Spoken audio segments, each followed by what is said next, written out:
Friends ఎలా ఉన్నారు? ఈరోజు డిసెంబర్ 25 అటల్ బిహార్ వాజ్పేయి గారి బర్త్డే.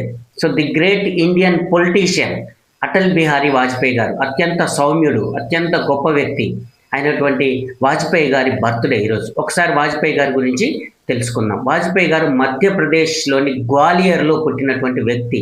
తాను డిసెంబర్ 25, 1924లో జన్మించారు. భారతదేశంలో రెండో లోక్సభ నుంచి దాదాపుగా 2004 వరకు లోక్సభ అండ్ రాజ్యసభలో ఒక సభ్యుడిగా కొనసాగుతూ అత్యధిక కాలం లోక్సభలో కొనసాగినటువంటి వ్యక్తి. ఉత్తమ పార్లమెంటేరియన్గా అవార్డు పొందినటువంటి వ్యక్తి. ముందుగా తను 1968 నుంచి 73 వరకు జనసంఘ్ పార్టీకి అధ్యక్షుడిగా పనిచేశారు.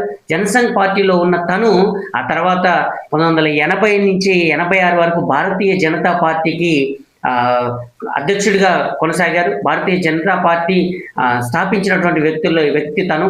సో భారతీయ జనతా పార్టీ అధ్యక్షుడిగా తను కొనసాగుతూ 1996లో మొట్టమొదటిసారిగా ప్రధానమంత్రిగా భారతదేశంలో కాంగ్రెస్ కాకుండా ప్రధానమంత్రిగా తనకు అవకాశం వచ్చింది. అంతకుముందు కాంగ్రెసేతర ప్రభుత్వం అయినటువంటి మొరార్జీ దేశాయ్ గారి ప్రభుత్వంలో తను మంత్రిగా కూడా పనిచేయడం జరిగింది. ఆ తర్వాత కాంగ్రెసేతర పిఎంగా ఒక రకంగా చెప్పాలంటే రెండో వ్యక్తి మొరార్జీ దేశాయ్ గారి తర్వాత వాజ్పేయి గారు 1996లో మొదటిసారి ప్రధానిగా అయినప్పుడు ఆయనకు మాత్రం జస్ట్ 13 రోజులు మాత్రమే ఆ పదవిలో ఉండే అవకాశం దొరికింది. ఆ తర్వాత నెక్స్ట్ 1998లో రెండోసారి ప్రధానమంత్రిగా అయ్యారు. ఆసారి 13 నెలలు ఆ పదవిలో కొనసాగడం జరిగింది.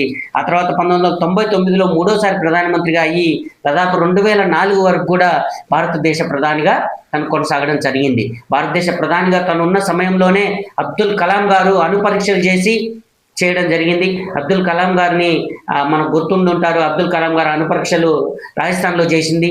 సో అణుబాంబు తయారీ అనే దాని విషయంలో కూడా భారతదేశం ఈరోజు అణు దేశంగా మారడానికి కారణం కూడా వాజ్పేయి గారు అని చెప్పొచ్చు.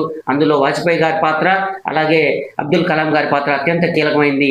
సో వాజ్పేయి గారు అనారోగ్యంతో చనిపోవడం జరిగింది. వాజ్పేయి గారు చనిపోయే ముందు 2015లో తనకి భారత అత్యున్నతమైన పురస్కారం భారతరత్న లభించడం జరిగింది. ఆ రోజు రాష్ట్రపతిగా ఉన్నటువంటి ప్రణబ్ ముఖర్జీ గారు స్వయంగా వాజ్పేయి గారి ఇంటికి వెళ్ళి ఈ అవార్డును ప్రదానం చేయడం జరిగింది. సో 2018 ఆగస్టు 16న వాజ్పేయి గారు మనల్ని వదిలి వెళ్ళిపోవడం జరిగింది. ది గ్రేట్ పొలిటీషియన్, ఇండియన్ హిస్టరీలో, పొలిటికల్ హిస్టరీలో తనకంటూ ఒక పేజీ లిఖించుకున్నటువంటి గ్రేట్ పర్సన్. సో అటువంటి వాజ్పేయి గారి బర్త్డే సందర్భంగా happy birthday to you sir. Vajpayee గారి బర్త్డే, వాజ్పేయి గారికి జన్మదిన శుభాకాంక్షలు తెలియజేస్తూ thank you very much my dear friends.